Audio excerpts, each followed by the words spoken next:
Laetitia Hallyday, escortée pour son arrivée à Paris. La veuve de Johnny menacée / Son retour était très attendu.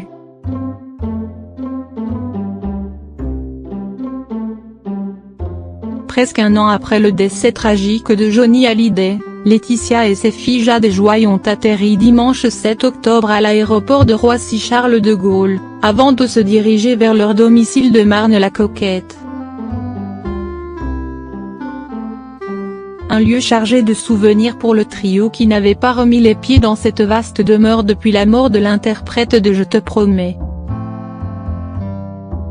C'est ici même, au sein de la Savannah, que le célèbre rocker a fermé les yeux à jamais, dans la nuit du 5 au 6 décembre dernier, laissant derrière lui une famille brisée par le chagrin et par les rancœurs.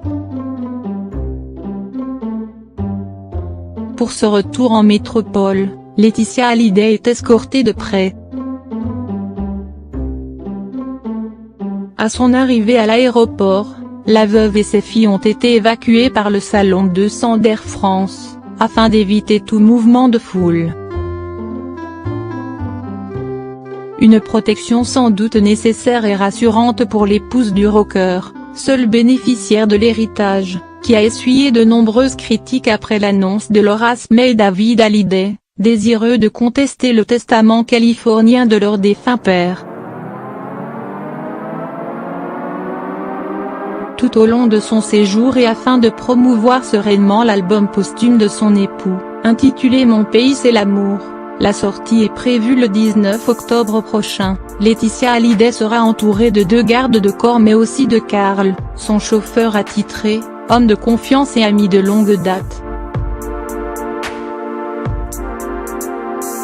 Il suivra l'ancien mannequin dans tous ses déplacements.